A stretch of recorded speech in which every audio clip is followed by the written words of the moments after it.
Voilà. Alors maintenant, je me tourne vers Céline, vers un sport. Alors, vous, c'était le football, mais il y a le horseball. Vous connaissez? Oui. Horseball. Horseball, comme football. Faire de balle.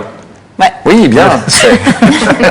Et parce que nous, on est toujours super soucieux de faire plaisir à nos invités, on se met toujours en quatre. Surtout vous. On s'est renseigné. On s'est dit, mais Pascal, il va aimer le horseball, forcément, ça bouge, il y a ça va vite.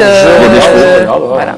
Et donc, en fait, il y a eu récemment un événement, c'était les premiers championnats du monde de pato horseball. C'est-à-dire que ça s'est passé en Argentine, à Buenos Aires, ce qui ne devrait pas vous déplaire non plus.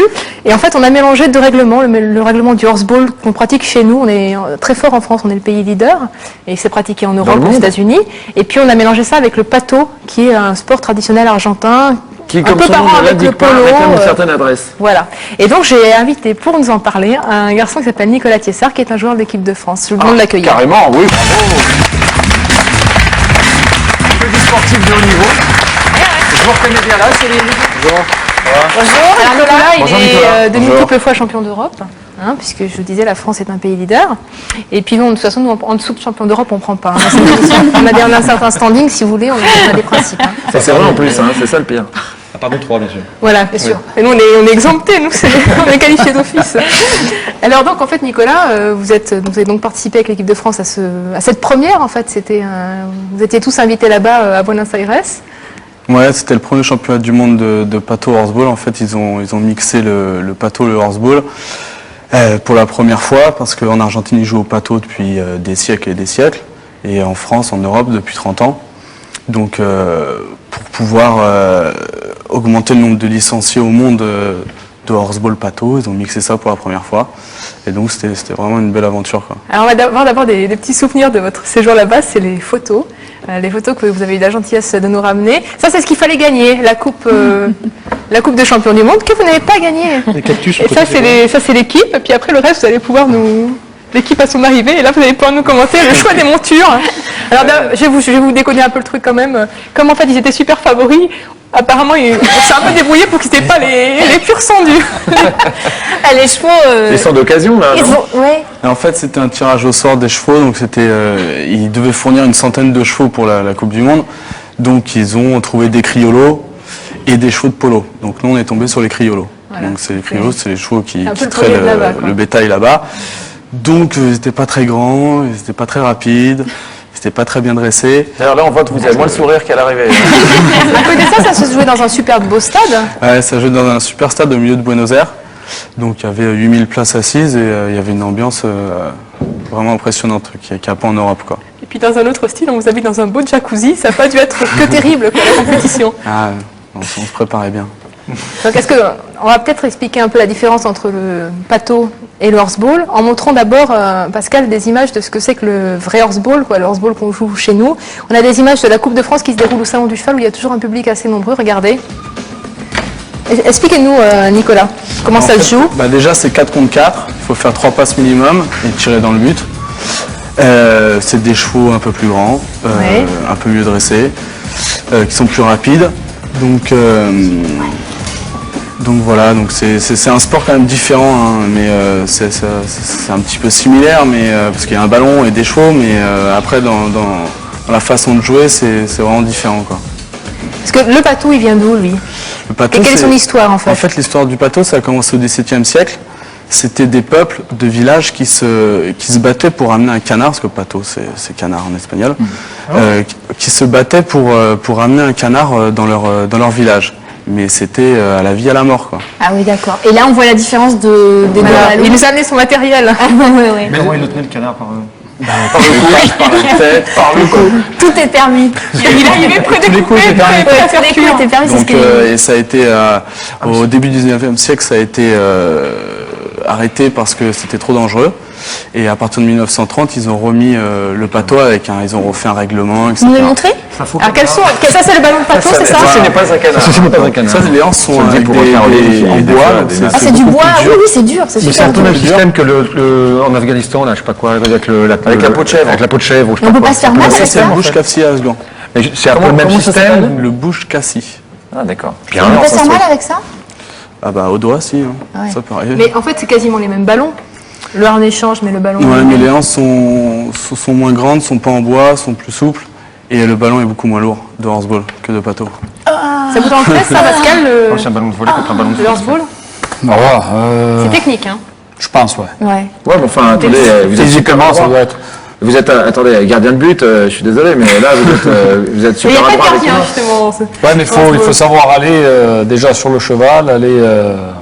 Je pense que c'est pas évident. Alors, ce que je vous propose, donc en fait, le but de cette compétition, c'était vraiment de mixer les deux et d'essayer de donner une résonance mondiale aux deux disciplines, Voilà, c'est ça? aujourd'hui le horseball est discipline régionale par la FEI. Fédération équestre internationale. Voilà, et elle va Super être léger. bientôt reconnue par rapport si c'est pratiqué sur tous les continents, discipline olympique quoi. Donc, Donc, enfin, il faut, oui, enfin, ça veut pas dire qu'elle sera au jeu. Non, Hein, pas ça tout de serait- suite. Hein, Elle aurait une résonance mondiale, c'est ça Voilà. que vous cherchez en Ouais. fait. Donc c'est pour ça qu'en fait finalement ils se sont tous associés. Alors on va regarder des images de la compétition. On va voir Nicolas dans ses œuvres. Il a le numéro 2 sur son fringant destrier. Donc ça c'était le match contre l'Angleterre, je crois. Hein. Voilà. Alors on va vous voir avec les petites anglaises. Pourri, les Anglais. Non mais attendez, regardez-le face à une petite anglaise, vous allez voir. C'est mixte. Les petites anglaises, regardez le 2 contre la 4. Hein, c'est des équipes mixtes. Et donc, Il n'y avait pas beaucoup de femmes, j'ai j'ai l'impression. l'impression qu'elle vous court après, pas que pour le ballon, hein, tout de Mais même. non, c'est lui qui court après le pardon. là. Enfin, Alexandre. En fait, vous me disiez qu'il y avait une raison pour que vous soyez si pressant. Ouais, parce que c'était un problème de goal average, donc il fallait qu'on récupère la balle vite pour mettre le plus de buts possible quoi. Et alors?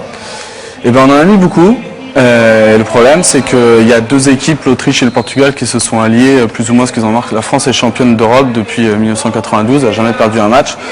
Et ils se sont alliés pour que le Portugal gagne 17-0 pour passer devant nous au goal average. d'accord. Donc on n'a c'est pas accédé à la anglais. finale. Quoi. Ah, c'est stratégique. Ouais, c'est anti-sportif. ça. Ouais, c'est pas très Tu complet. parlais des chevaux de horseball tout à l'heure, c'était quoi comme race? Alors il y a beaucoup de pur sang, il y a beaucoup d'anglo et de sel. Parce que je me disais, il y en a qui étaient cassés.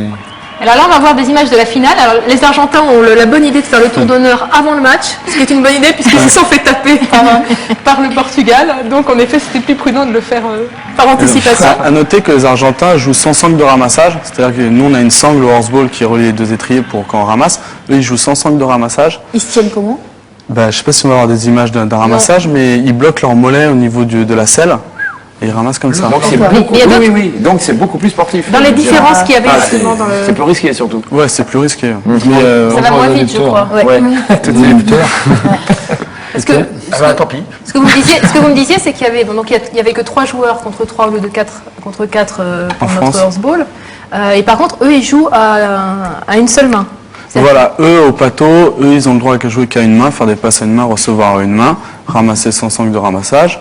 Alors que nous on a le droit à la sangle de ramassage, on a le droit de jouer à deux mains, d'ailleurs c'est préférable. Là, vous l'aviez pas donc la sangle? Si, Ah, bon, il y d'accord. avait le choix. C'est D'accord, comme le il y avait choix le du choix. ballon aussi. Il y avait le choix D'accord. du ballon. Comment ça se passait? C'était un tirage au sort avant le match alors? Bah, en fait, quand on jouait contre les Argentins, c'est les seuls qui voulaient jouer avec leur ballon, donc on faisait une mi-temps chacun. Quoi. Ah, d'accord. Bon, sinon, contre les équipes européennes, c'est toujours un bon Ça, là-bas, c'est très populaire. Dans le stade, il y a combien de personnes? Là, il y avait 8000 personnes. Ah oui, bien. Ah, ça devait vous faire drôle? Ouais, c'était Plaisir et drôle. Oui, parce qu'en France, bon, il en est où le horseball? le Pardon, le horseball, horseball, j'ai du mal. ça fait 30 ans qu'il a été qu'il est développé en France. Enfin, il était inventé en France d'ailleurs, il y a 30 ans. Aujourd'hui, il y a à peu près 6000 licenciés. Ça avance. Il faudrait c'était plus de public que tous les licenciés. Oui, c'est ce que j'étais en train de penser. quoi. Oui. Alors la France a fini médaille de bronze, puisque donc il y a eu un petit truc anti-sportif. Si vous voulez, les deux, alors que la France était grande favorite, les deux équipes qui ont joué la finale ne vous avez pas rencontré. En gros, c'est ça. C'est ça. Donc c'était un peu bon.